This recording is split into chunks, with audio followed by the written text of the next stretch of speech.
नमस्कार, स्वागत आप सभी का। मैं हूं आपके साथ तुषार कौशिक। आप देख रहे हैं 22 जुलाई 22 खबर। सबसे पहले खबर महेंद्रगढ़ के कनीना की, जहां पर बकोत गांव के अंदर मेहनसार में 2 बार मेला लगता है और कावड़ मेले के नाम से इसे जाना जाता है। कनीना से महज 22 से 20 किलोमीटर की दूरी पर एक छोटा सा गांव है, लेकिन पौराणिक मान्यता इतनी है कि प्रसिद्धि पूरे देश में है। शिवरात्रि के दिन यहाँ कावड़ चढ़ाई जाती है। यूं तो यहाँ हर साल श्रद्धालु आते हैं और मेले लगते हैं, लेकिन सावन की शिवरात्रि और फागुन की शिवरात्रि पर भारी संख्या में श्रद्धालु आते हैं तो देसी घी का भंडारा भी चलता है। लिंग है, यहाँ लोगों की बड़ी आस्था है। यहाँ भीड़ बहुत लगती है। साल में 2 बार मेला भी अच्छा लगता है, खूब ज़बरदस्त। फागण में महाशिवरात्रि और श्रावण में पूरा श्रावण मास खूब मेला लगा रहता है भगवान की कृपा से। यहाँ ये स्वयंभू लिंग है। यहाँ कोई प्राण प्रतिष्ठित लिंग नहीं है, ये स्वयंभू लिंग है, अपने आप धरती के अंदर से प्रकट हुआ है। हमारा धाम जी हजारों वर्ष प्राचीन धाम है और ये इसकी अनेकों कहानियाँ हैं वैसे तो, पर बताते हैं कि राजा दिलीप ने भी यहाँ तपस्या की थी, पिपलाद ऋषि जी ने भी तपस्या, और यहाँ एक हरियत वन होता था काफ़ी वर्षों पहले। उस वन के अंदर एक किसी रहबारी का ऊँटों का टोला खो गया था। तो उसके वो टोला ऊँटों का खोने के उपरांत वो अपने ऊँटों को ढूंढते हुए भटक रहा था वन के अंदर। तब भगवान शिव ने बाघ के रूप में यहाँ दर्शन दिए और उनको दस्तान दिया कि भाई तेरा ये टोला मिल जाएगा और यहाँ मंदिर का निर्माण करवा दो आप। तो उन्होंने यहाँ रहबारी ने यहाँ मंदिर का निर्माण किया था। तो वहीं चरखी दादरी में कृषि मंत्री जेपी दलाल ने बाढ़ा उपमंडल के ओलावृष्टि प्रभावित क्षेत्रों का जायजा लिया। साथ ही कृषि मंत्री जेपी दलाल ने किसानों की समस्याएं भी सुनी। इस दौरान कृषि मंत्री ने कहा कि किसानों ने जो पसीना बहाया है और फसलें ओलावृष्टि से प्रभावित हुई हैं, उनके नुकसान की भरपाई हरियाणा सरकार करेगी। किसानों को घबराने की जरूरत नहीं है। साथ ही उन्होंने कहा कि जिला स्तर पर बीमा क्लेम की कमेटियां बनाई जाएंगी, जिसमें दो किसान शामिल होंगे। फसल बीमा आपत्तियों को तुरंत निपटारा किया जाएगा। लोहारू क्षेत्र के गांव का दौरा किया था। आज बारडा क्षेत्र के 4-5 गांव का दौरा किया। आर्यनगर, मांडवा, बरोडा और आसपास के गांव, और यहाँ जो अत्यधिक ओलावृष्टि होने की वजह से किसानों के चेहरे पर बहुत परेशानी है। मैंने इनको आश्वस्त किया है कि हरियाणा सरकार किसानों के नुकसान को अपने ऊपर लेगी। जो भी कानूनी तौर पर इनकी मदद हो सकेगी, चाहे बीमा कंपनी के द्वारा या अपने खजाने से जो इनकी भरपाई हो सकेगी, निश्चित तौर पर करेंगे। बहुत ज़्यादा नुकसान हुआ है, खासकर ये क्षेत्र के अंदर सरसों और मूली बोते हैं और बिल्कुल तहस नहस इनकी फसल हो गई है। मैं इनको आश्वस्त करता हूं कि हम इनकी मदद हर हालत में करेंगे। तो वहीं करनाल में नए मोटर व्हीकल एक्ट के खिलाफ किसान सड़कों पर उतर आए। 10 से 15 साल पुराने वाहनों पर प्रतिबंध लगाए जाने के खिलाफ किसानों ने जोरदार प्रदर्शन किया। भारी संख्या में किसान पुराने ट्रैक्टर लेकर जिला सचिवालय पहुंचे और जोरदार विरोध प्रदर्शन किया। मोटर व्हीकल एक्ट का विरोध शुरू हो गया है। सरकार द्वारा जिस तरह से नियम बनाया गया है कि 10 से और 15 साल पुराने वाहन अब प्रतिबंधित किए जाएंगे, उसके विरोध में आज ये प्रदर्शन किया जा रहा है। आप देख सकते हैं ये वो ट्रैक्टर है, करीब 65 साल पुराना ये ट्रैक्टर बताया जा रहा है, जिसको लेकर आज ये विरोध जताया जा रहा है नए मोटर व्हीकल एक्ट का। और अब ये चल रहा है, दावा है कि सरकार का ये फरमान ऐसे लाखों व्हीकल पर भारी पड़ेगा जो अभी भी काम कर रहे हैं। सीधे लोगों से बात करेंगे कि वो क्या समझते हैं कि किस तरह से विरोध आज रहेगा और क्या असर, क्या संदेश इस विरोध के माध्यम से वो देना चाहेंगे। जी, क्या है आज का विरोध? विरोध यही जगाने का है। 10 साल पुराना जो इन्होंने रिजेक्ट कर दिया है। अब ये 55 साल का ट्रैक्टर है, A1 है, एक किक में स्टार्ट हो जाता है। तो 10-10 साल का जो लेकर के ये तगलुकी फरमान दिया है, ये सरकार को वापस लेना चाहिए। देख सकते हैं इस ट्रैक्टर के जरिए विरोध जताया जा रहा है। बात करेंगे अपने बेटे की तरफ, अपने बेटे की तरफ। क्या है विरोध का कारण ये है, जो सरकार ने 1 अप्रैल से 10 साल पुराने डीजल और 15 साल पुराने पेट्रोल वाहन बंद करने का तुगलकी फरमान सुनाया है। बिल्कुल, देखिए विरोध किया जा रहा है। जिस तरह से नया मोटर व्हीकल एक्ट लागू किया गया है, उसकी एक मुखालफत यहाँ पर है। सड़कों पर उतरे हैं ट्रैक्टर लगातार। देखिए, मैं जनरल सेक्रेटरी ट्रांसपोर्ट करनाल से हमारे ट्रक जो कि बहुत बढ़िया कंडीशन में है। पहले तो इन्होंने एनसीआर में बंद करे, अब ये सारे पूरे हरियाणा में बंद कर रहे हैं। हरियाणा की भी कोई बात नहीं, जो पुराना 10 साल पुराना ट्रक है, चाहे वो पंजाब का है, चाहे दिल्ली का है, चाहे राजस्थान यूपी का है, वो भी हमारे हरियाणा में नहीं घुसेगा। जब ये इतने ट्रक 70% ट्रक नहीं घुसेंगे, ना बंद हो जाएंगे, तो काम कौन करेगा? हरियाणा के अंदर पुराने ट्रक ही जो है वो रैंक का काम, सेलर का काम, वैगन मंडी का काम करते थे। लेकिन जब ये ट्रक ही बंद हो जाएंगे तो काम कौन करेगा? कौन लाएगा इतने? तो बिल्कुल देखिए, ये कहा जा रहा है कि जिस तरह से नया मोटर व्हीकल एक्ट लेकर आई है सरकार, उससे लाखों वाहन जो है कंडम होंगे। इससे दो तरफा नुकसान होगा। एक तो कि जो वाहनों की कीमत है वो घटेगी, वहीं दूसरी तरफ जो वाहन अब काम कर रहे हैं उनको रिप्लेस करने में बड़ी भारी दिक्कत होगी। ऐसे में विरोध जता दिया गया है कि वो इस नए मोटर व्हीकल एक्ट को लागू नहीं होने देंगे। करनाल से महेंद्र सिंह, इंडिया न्यूज हरियाणा। तो वहीं राज्यसभा सदस्य दीपेंद्र हुड्डा कुरुक्षेत्र के कांग्रेस भवन पहुंचे, जहां 13 मार्च को कुरुक्षेत्र में होने वाले विपक्ष के आपके समक्ष कार्यक्रम के संबंध में कांग्रेसी कार्यकर्ताओं को निमंत्रण दिया, जहां सैकड़ों कार्यकर्ताओं ने दीपेंद्र हुड्डा का जोरदार स्वागत किया। इस मौके पर पूर्व मंत्री अशोक अरोड़ा, लाडवा विधायक चौधरी मेवा सिंह के अतिरिक्त बड़ी संख्या में कांग्रेसी पदाधिकारी और कार्यकर्ता मौजूद थे। इस मौके पर अपने संबोधन में दीपेंद्र हुड्डा ने सरकार पर कई गंभीर आरोप लगाए। दीपेंद्र हुड्डा ने भाजपा सरकार को जनविरोधी सरकार कहा।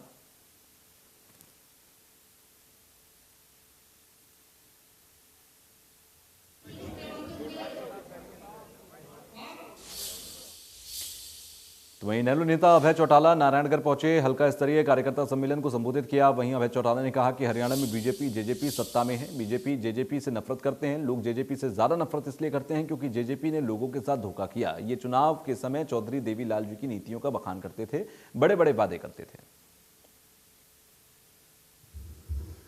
आज बीजेपी और जेजेपी जो सत्ता में है, उनसे तो लोग नफरत करते हैं, नफरत की दृष्टि से देखते हैं। आज बीजेपी जेजेपी के पक्ष में कोई नहीं है, और जेजेपी वालों से तो खास करके इसलिए लोग ज्यादा नफरत करते हैं कि उन लोगों ने हरियाणा प्रदेश के लोगों के साथ न केवल धोखा किया बल्कि बहुत बड़ा विश्वासघात किया। ये लोग तो चुनाव से पहले चौधरी देवीलाल की नीतियों का बखान किया करते थे। ये कहते थे कि हम चौधरी देवीलाल की नीतियों को प्रदेश में लागू कराएंगे। इन्होंने बहुत बड़े बड़े वायदे किए थे। कहा था कि अगर हम सत्ता में आ गए तो बुजुर्ग को मान सम्मान की पेंशन जो चौधरी देवीलाल ने 100 रुपए शुरू करी है उसको 5100 रुपए कर देंगे। 5100 पेंशन देना तो बहुत दूर की बात है, अब तो पेंशन कटनी शुरू हो गई है। तो वहीं जींद में पुरानी पेंशन बहाली को लेकर सरकारी कर्मचारी सड़कों पर उतरे और लघु सचिवालय का घेराव का प्रदर्शन किया। साथ ही सीटीएम को ज्ञापन भी सौंपा। इसके अलावा प्रदर्शन करते हुए अलग अलग लघु सचिवालय के अंदर मुख्य गेट पर पहुंचे और यहां सरकार के खिलाफ जमकर नारेबाजी की। इनकी प्रमुख मांग पुरानी पेंशन बहाली को लेकर है। उन्होंने कहा कि जब तक उनकी मांगें पूरी नहीं होती तब तक उनका संघर्ष जारी रहेगा।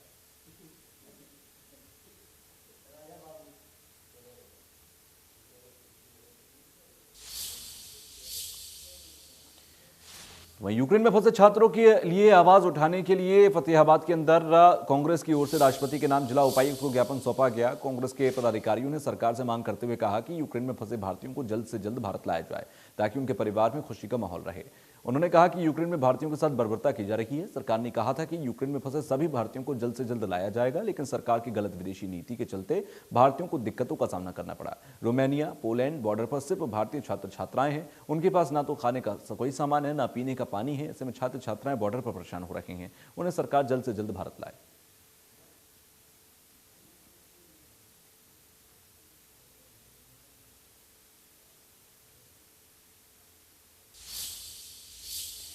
यूक्रेन में रूसी सेना की बर्बर कार्रवाई से मानवता पर एक बड़ा संकट पैदा हो गया है। इसमें वो भारतीय छात्र भी फंसे हुए हैं जो अपने घर लौटना चाहते हैं। भारत सरकार लगातार अपने छात्रों की निकासी के लिए अभियान चला रही है, लेकिन इसमें एक भारतीय छात्रा है जिसके खौफ और जान के खतरे के बीच इंसानियत का बड़ा उदाहरण पेश किया। युद्ध के बीच फंसी हरियाणा की एक मेडिकल छात्रा ने यूक्रेन छोड़ने से इनकार कर दिया, जबकि उसे अन्य छात्रों की तरह अपने घर लौटने का मौका था। भारतीय छात्रा यूक्रेन में एक घर में किराए पर रहती थी। उसने उसके जो मकान मालिक थे वो अपने देश की रक्षा करने के लिए यूक्रेन सेना के साथ मिलकर हथियार उठाने का फैसला कर चुके थे और वो सेना के साथ जा रहे थे, लेकिन अपने पीछे वो परिवार छोड़ रहे हैं।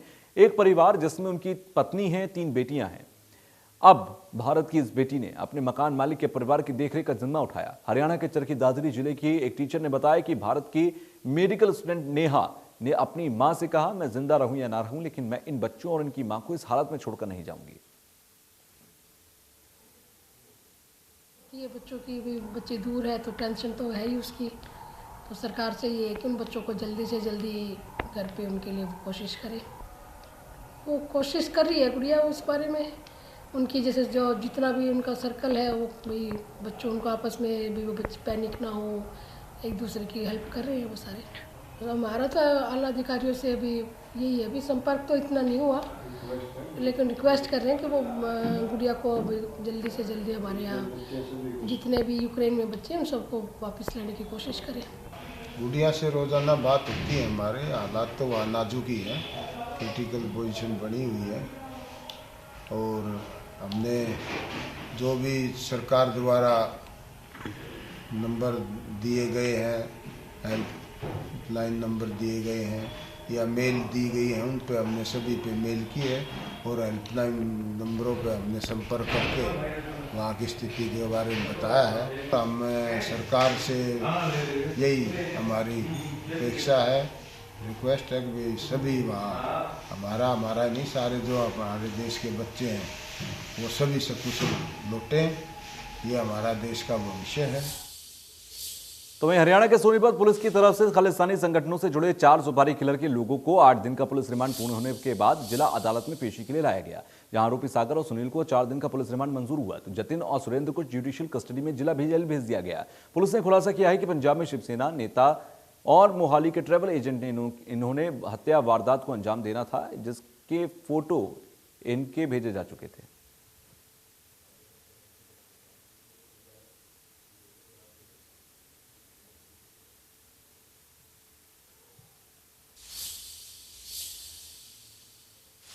दो साल बाद आखिरकार स्कूल नन्ही किलकारियों से गुलजार हुआ। फरीदाबाद में नर्सरी के बच्चों ने स्कूल में आना शुरू किया, जिसके चलते स्कूलों की रौनक दोबारा लौटी। स्कूल भी अपने नन्हे बच्चों के स्वागत के लिए तैयार नजर आया। ग्रेटर फरीदाबाद के मॉडर्न दिल्ली पब्लिक स्कूल के अंदर प्रिंसिपल, हेड मास्टर और टीचर्स ने बच्चों का स्वागत किया। बच्चों के अभिभावक जब उन्हें स्कूल छोड़ने के लिए आए तो स्कूल के इंतजाम और माहौल देखकर काफी खुश हुए। नर्सरी और प्री नर्सरी के बच्चे कोरोना के चलते पिछले 2 साल से स्कूल नहीं गए, ऐसे में स्कूल आने पर बच्चे उत्साहित नजर आए।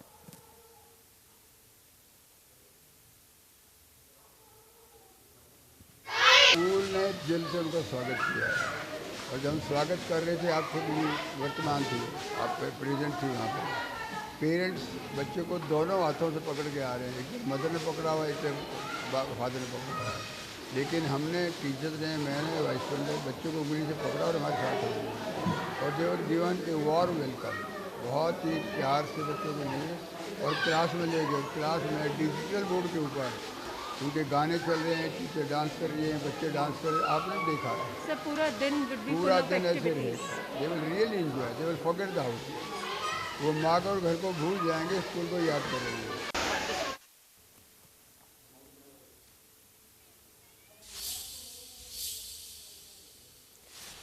गुरुग्राम में सीएनजी पंप पर 3 लोगों की हत्या से हड़कंप मच गया। सुबह करीब 3 बजे आसपास पंप के मैनेजर, ऑपरेटर और साथी की अज्ञात हमलावरों ने चाकुओं से गोदकर हत्या कर दी। दिल्ली गुरुग्राम एक्सप्रेसवे पर सेक्टर 31 के पास बने सीएनजी पंप की यह वारदात है। हत्या का खुलासा तब हुआ जब एक घायल व्यक्ति भागता हुआ पास के पेट्रोल पंप पर पहुंचा।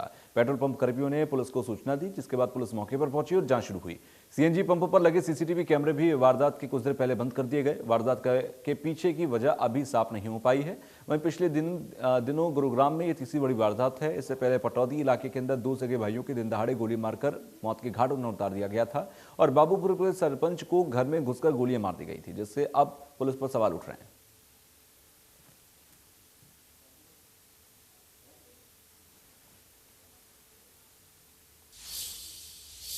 तो वहीं पलवल पुलिस को बड़ी सफलता हाथ लगी। पुलिस ने हथीन के एबीटी स्टाफ के पुलिस ने एक इनामी बदमाश को अवैध हथियार सहित गिरफ्तार किया। आरोपी के खिलाफ देश में 5 राज्यों के अंदर लूट, डकैती, गौकशी, जानलेवा हमला, एटीएम काटने और गैंगस्टर एक्ट के तहत करीब 30 संगीन मामले दर्ज हैं। पुलिस का कहना है कि आरोपी को अदालत में पेश कर गहन पूछताछ के लिए रिमांड पर लिया जाएगा और आरोपी से अन्य वारदातों का भी खुलासा किया जाएगा।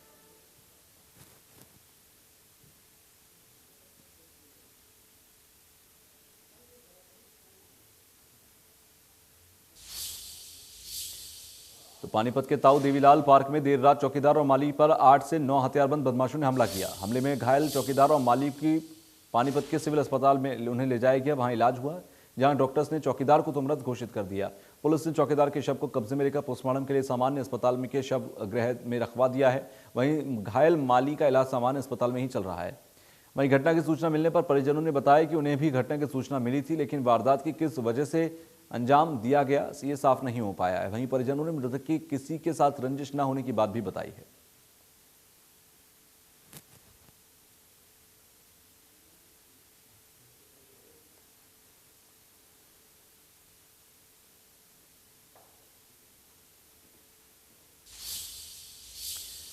पंचकुला के व्यापारी ने लुधियाना में होटल के कमरे में जहरीला पदार्थ निकलकर खुदकुशी कर ली। मृतक की पहचान पंचकुला के सेक्टर 20 G80 35 के फ्लैट नंबर 32 निवासी मनीष सिंघवी के तौर पर हुई है।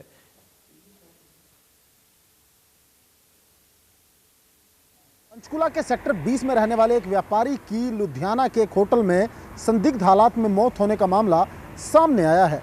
ये व्यापारी पंचकुला सेक्टर 20 की GH 35 के अंदर रहते थे, जिनका नाम मनीष सांघी है। ये एक बड़े बिजनेसमैन थे जिन्होंने 3-4 गाड़ियां रखी हुई थी, एक हाई प्रोफाइल ऑफिस था। इसके साथ साथ बद्दी से इनकी कंपनियों से माल दिल्ली, पंजाब, हिमाचल और इसके साथ साथ उत्तर प्रदेश में सप्लाई किया जाता था। पुलिस जब मौके पे पहुंची, होटल मैनेजमेंट ने जब पुलिस को बताया तो मनीष सांघी अपने कमरे के अंदर मृतक अवस्था में थे।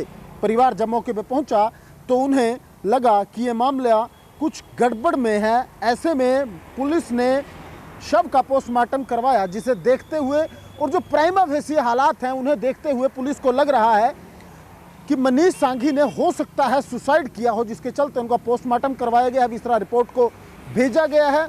वहीं अब मनीष सांघी के मोबाइल नंबर की कॉल डिटेल को निकाला जा रहा है, जबकि उनकी कंपनी के मैनेजर से बात की जा रही है, क्योंकि परिवार की ओर से ये बात कही गई है कि मनीष सांघी को कई व्यापारियों से करोड़ों रुपए लेने थे और उनके रुपए मिल नहीं पा रहे थे, जिसके चलते वो टेंशन में चल रहे थे। ऐसे में हो सकता है कि रुपए ना मिलने के चलते मनीष सांघी सुसाइड कर गए हों। अब पुलिस इस मामले की जांच कर रही है। कैमरामैन कपिल नागपाल के साथ अमित शर्मा, इंडिया न्यूज़ हरियाणा। तो वहीं पुनाना उपमंडल के नाहरपुर के अंदर एक मकान में शॉर्ट सर्किट से आग लग गई। आग लगने से मकान में लाखों रुपए का घरेलू सामान जलकर पूरी तरह से राख हो गया। आग लगने की सूचना जैसे ही अड़ोस पड़ोस के लोगों को लगी, ग्रामीण जान गए। उसके बाद ग्रामीणों की कड़ी मशक्कत के बाद आग पर पूरी तरह काबू पाया गया, लेकिन तब तक घरेलू सामान जलकर पूरी तरह राख हो गया था। पीड़ित परिवार ने कहा कि अगर दमकल विभाग की गाड़ी समय पर आग बुझाने आ जाती तो शायद इतना बड़ा हादसा नहीं होता।